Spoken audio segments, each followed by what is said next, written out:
everyone to Caribbean Innovation Ventures. My name is Sonja Salsar and I'm the founder of Caribbean Innovation Ventures. Today, I have the pleasure to interview Dr. Harvell, who is the co-founder of Dental Kidz.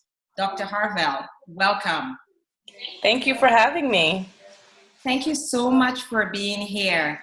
So, Dr. Harvell, tell us about Dental Kidz.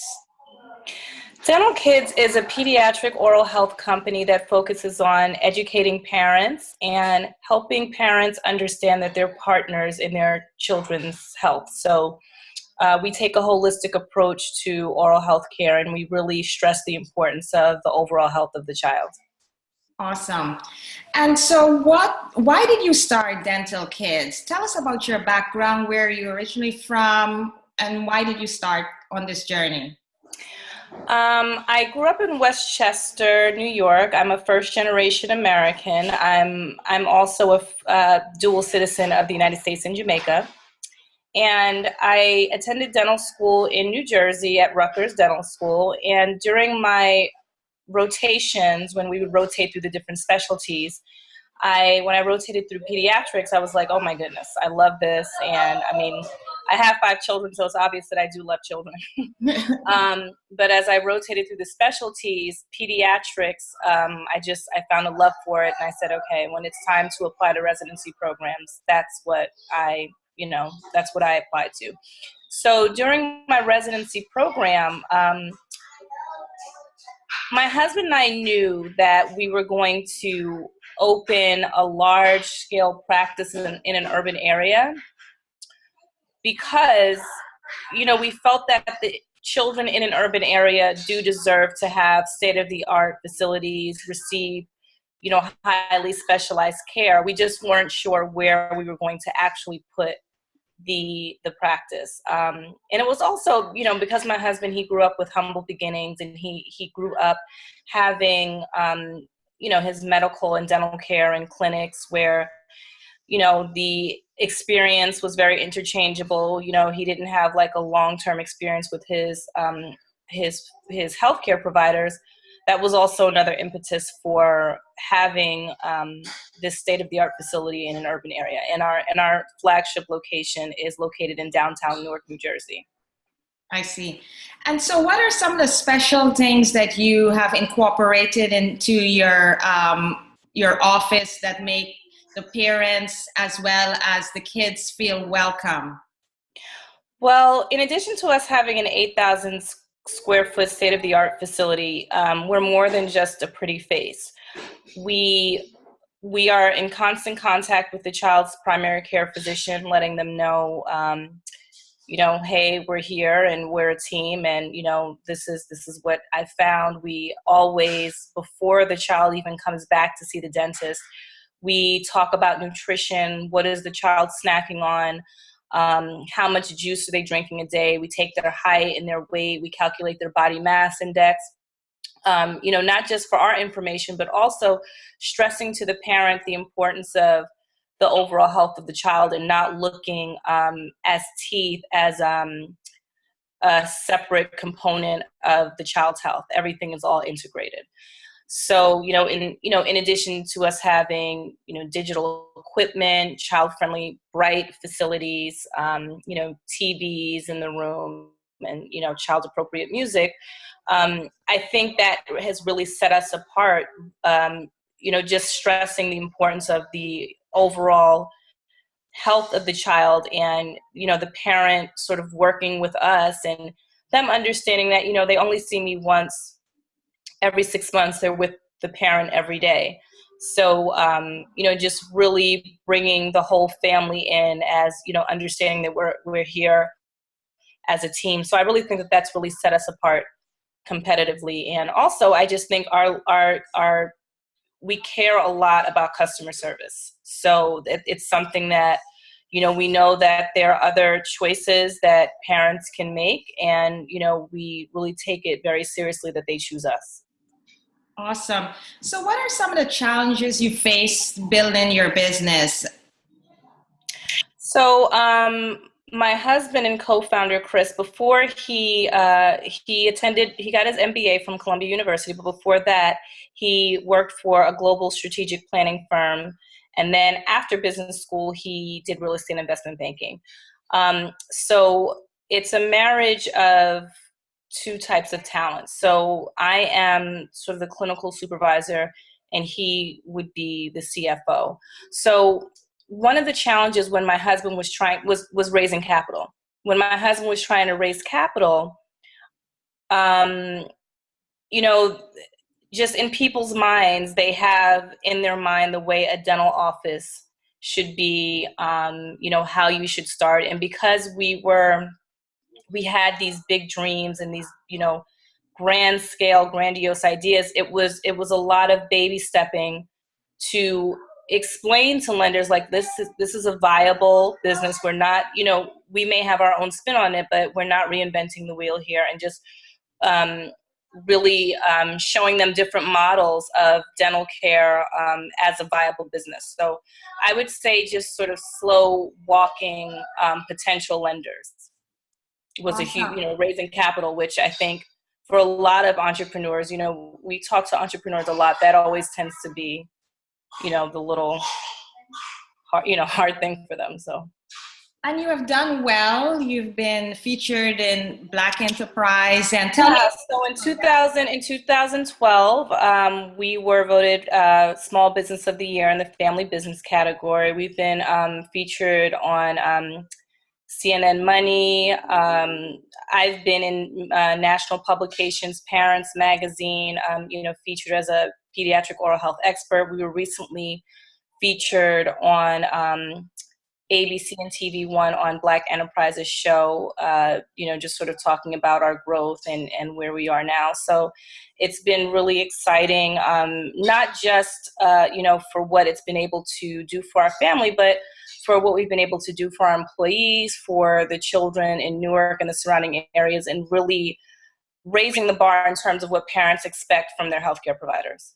Awesome. Well, congratulations on all of that success. Thank you. So, you mentioned you have dual citizenship in Jamaica. Now, if you were to mentor a young lady from Jamaica, what advice would you have for her or him or any entrepreneur from the Caribbean, as a matter of fact? My husband always says that sometimes people let the good get in the way of the perfect. So I think a lot of times when, people, they're in a traditional, they're working for someone else, that, they say to themselves, like, I just don't know how, people say this all the time, like, I don't know how you guys did that. It's, you have to have a vision.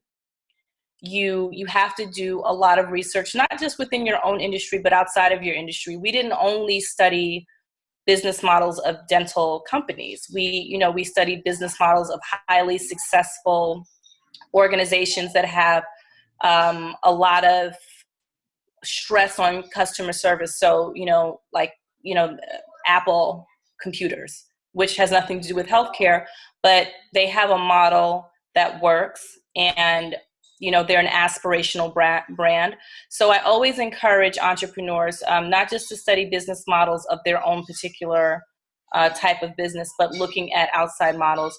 Also, I wouldn't have been able to, Dental Kidz wouldn't be what it is today if it were just myself or just my husband. So I always encourage people, you don't want to be the smartest person in the room. You need to have, even if it's one other person or a group of advisors, if you can't afford to, bring on that other employee, really have, good advisors advising you, so you're not just navigating everything on your own. Because even though you are an entrepreneur and you may have your own style and whatever it is you're going to bring, you're not reinventing the wheel. Business is business, and so it's very important to talk to people in other industries that are successful, and not just look at success. Look at why people failed. Look at failures, what sorts of things, could they have done differently? Because you don't want to always reinvent the wheel, even though you are, you may be innovating. Awesome. So how do you stay motivated in the face of challenges? Yeah, so, being an entrepreneur is all about psychology. And, because, there are times where it's not always, rosy. It's not always easy. Employees complain, your customers complain. And, sometimes it's hard, but, honestly, the relationships that we have with the community and the parents, and I'm a pediatric dentist, so I see a lot of special needs and medically compromised patients, and those all of my patients are important to me, but a lot of those patients before Dental Kidz was established, they were sort of receiving care in places that they didn't feel that they were treated as equals. So the fact that we have been able to have those relationships with the families, even, on a bad day where, I have a parent that's like, complaining because we didn't look at her the right way, those other parents who, give us the great reviews and refer all their friends, and, just those relationships, people like children that I've been seeing, since they were 2 years old, and now they're, telling me all about, their friends, and, they're all growing up. So just like having that longevity with the families and the patients, and seeing the kids grow, and just, having that sort of relationship with the community and the families, it really keeps us going. Awesome. Awesome. So how do you find time for yourself and your family? Well, it was hard at first, because when you're an entrepreneur, you're doing everything, like things that you sort of take for granted when you're working for someone else. You can't take it for granted. So, I mean, as a mom, my husband and I are very hands-on. It's not the type of house where the mother does everything. My husband knows how to do hair. We're very, with 5 daughters, he has to know, right? And then, he and I are also very good at, like, I like to work out, he likes to work out. So I'm a morning person. Like, I will go work out in the morning. He will go work out, so it's all about balancing, and it's not always going to be easy, but you do have to find time for yourself, even if it's an hour and a half, a day. You have to carve out time, because sometimes it may not always come organically. You have to force it. That's true. So finally, what's your favorite vacation spot in Jamaica, and what's your favorite Caribbean or Jamaican food? So the Jamaican food is so hard, because it's like, I love everything. I would say, oh gosh, oh my goodness, there's so many. You know what I really love, and I rarely get to get here in the States? So, you can escovitch fish and, things like that. So, but I love the escovitch fish with the bammy. And I don't really get bammy. It's not easy to find here. So, like the mackerel and the rundown with the green bananas, like, I love that. But it's almost like the things that I can only get when I'm in Jamaica. I crave for that more. But yeah, I would say escovitch fish and bammy are my favorite. And, when my husband and I, we got married in St. Mary, Jamaica. It's a very small parish. We got married on a working plantation. It's very low key. So yeah, where we got married would be probably my favorite vacation spot. Awesome. Well, Dr. Harvell, thank you so much for being here. Thank you so much. Thank you for thinking of me. Yes, you have your story is great. I know you'll be inspiring to many other entrepreneurs in the Caribbean. So thank you again. And working mothers, I hope too. Yes, more importantly. Yeah. Yes, we'll have to come back and do another story on that. So, all right. So thank you. And to my Caribbean audience, remember to reach for the sky, because if you fall, you'll fall in coconut trees. But if you reach for coconut trees, you'll fall on the ground. Thank you.